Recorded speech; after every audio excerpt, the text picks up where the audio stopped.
Good evening. Here's the news at 9. First, the highlights. Governor Sanwo-Olu reaffirms Lagos State's openness to more local foreign investments.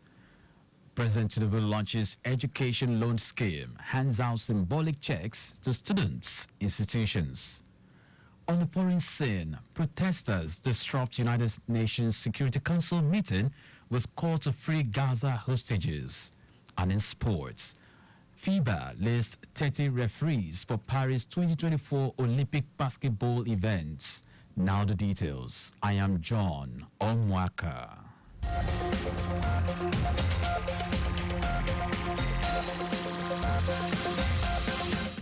Governor Babajide Sanwo-Olu has reaffirmed that Lagos State is open to more local and foreign investment and partnerships to boost its economy and security of residents.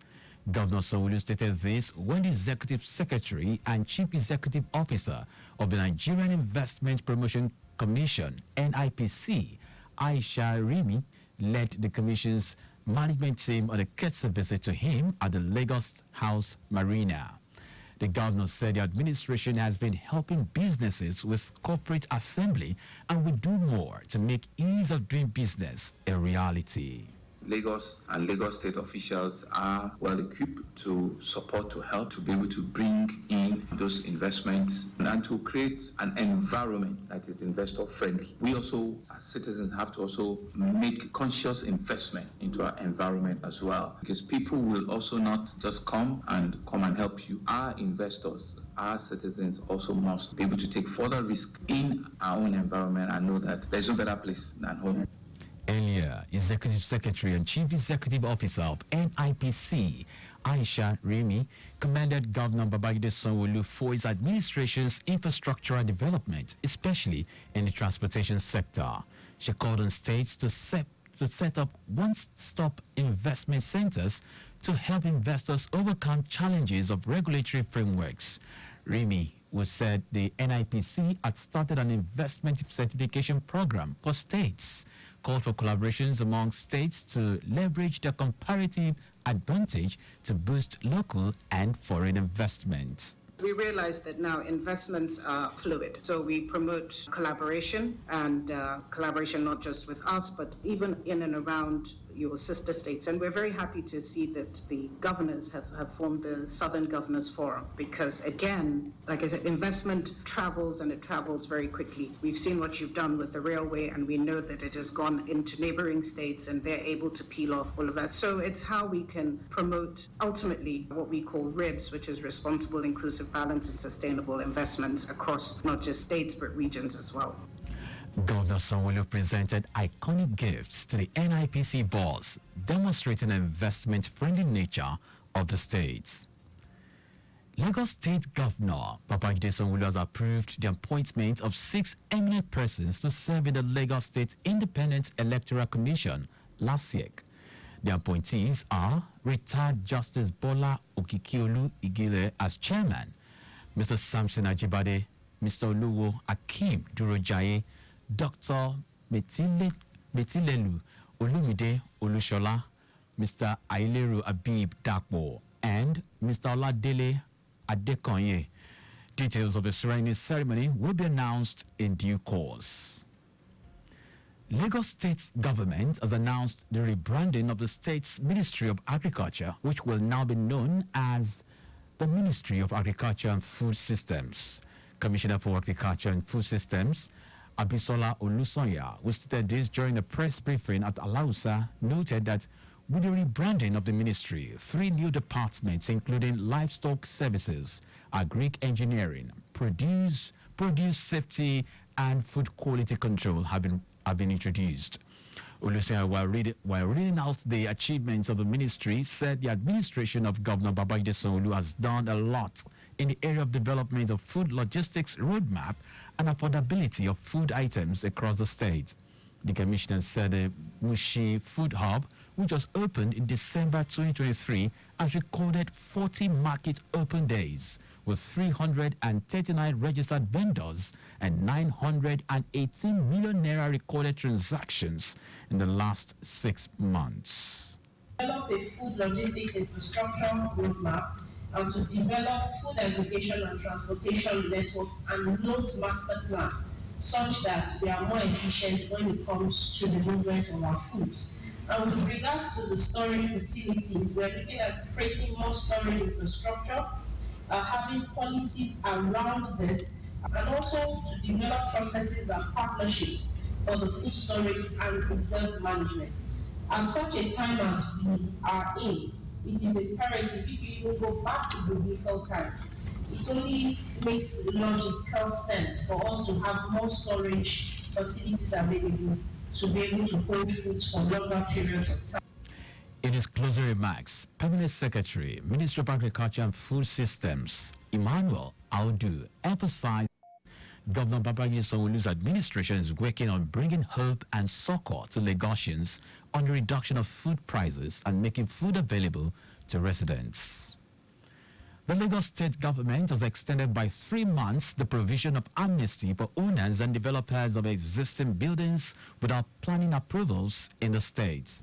Commissioner for Fiscal Planning and Urban Development, Oluyinka Olumide, who announced this, said Governor Babangida Sanwo-Olu approved the extension of the program by another 3 months, starting from the 1st of August to the end of October 2024. Olumide said this is due to high rate of applications since the beginning of the amnesty program and to allow more people to benefit from it. It will be recalled that the Lagos State government had in April announced the provision of an amnesty period of 90 days to allow owners and developers of existing developments obtain planning permits without payment of statutory penal fees. In addition to the waiver of penal fees, the program also comes with a discount for payments completed within 10 working days during the amnesty period.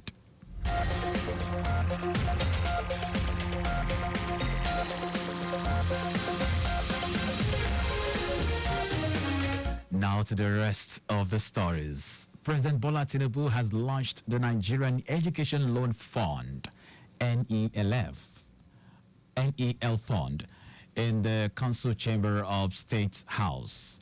Those in attendance include the leadership of the National Assembly, Secretary to the Government of the Federation, some ministers, heads of agencies, and members of the board and management team of the Nigerian Education Loan Fund, led by the chairman, Jim Ovia. After launching the portal, President Tinubu handed out symbolic checks to students and some institutions. On his part, the managing director and CEO of NEL Fund, Akintunde Sawyer, said the portal has received over 110,000 loan applications so far. The House of Representatives has considered and adopted the Niger Delta Development Commission 2024 appropriation bill of 1.91 trillion naira.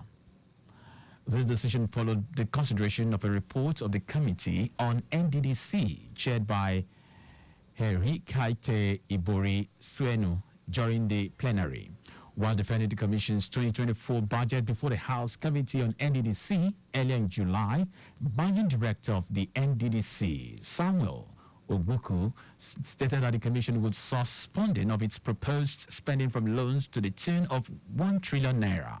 A breakdown of the budget shows that the head office of the Commission and the 9 states, Abia, Akwa Ibom, Bayelsa, Cross River, Delta, Edo, Imo, Ondo, and Rivers will spend a total sum of 1.84 trillion naira on development projects. Now to foreign news. Protesters have disrupted a meeting of the United Nations Security Council on the Middle East as they stood with signs and yelled for the release of Israeli hostages held by Palestinian militants, Hamas, in the Gaza Strip. The demonstration by 2 women came as Russian Foreign Minister Sergei Lavrov began to address the 15-member body after a statement by Israel's UN Ambassador Gilad Erdan. Protests inside the UN headquarters in New York are rare. A UN official said the diplomats in the Security Council chamber said the women dressed in black yelled, "Free the hostages," as UN security asked the women to leave the chamber. Now sports. The International Basketball Federation, FIBA, has selected 30 referees to officiate the men's and women's Olympic basketball events at Paris 2024. The referees were chosen from an initial list of 40 candidates who went through an intense and extensive 13-week preparation program. The list is a blend of both experienced and new referees. According to FIBA, the selection criteria were based on recent performance metrics, citing tactical awareness, the decision-making process, teamwork, collaboration, mental flexibility, and resilience. The list includes 7 female referees, an increase from the 5 who officiated at the Tokyo 2020 tournaments. The average age among the group is 40 years old, with the youngest referee aged 31 and the oldest being 52 years old. And that's our news. But just before we go, ensure the registration mark on your vehicle is clear and visible at all times. You can follow us and like all our various social media platforms. X at Traffic Radio 961. Facebook, Lagos Traffic Radio 96.1 FM. Instagram, Lagos Traffic Radio 961. Subscribe and watch our news and programs live on YouTube at Traffic Radio 961. You can also visit our website www.trafficradio961.ng. Did you know that the Sanwo-Olu administration trained 500 unemployed youths in soft skills and job interview program? You can get more details on the Lagos State Government website. To end the news, here are the highlights of the major stories.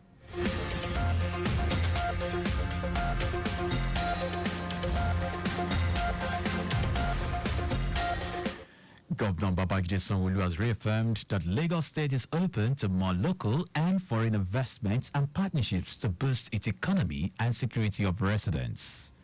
President Bola Tinubu has launched the Nigerian Education Loan Fund, NEL Fund, in the Council Chamber of State House.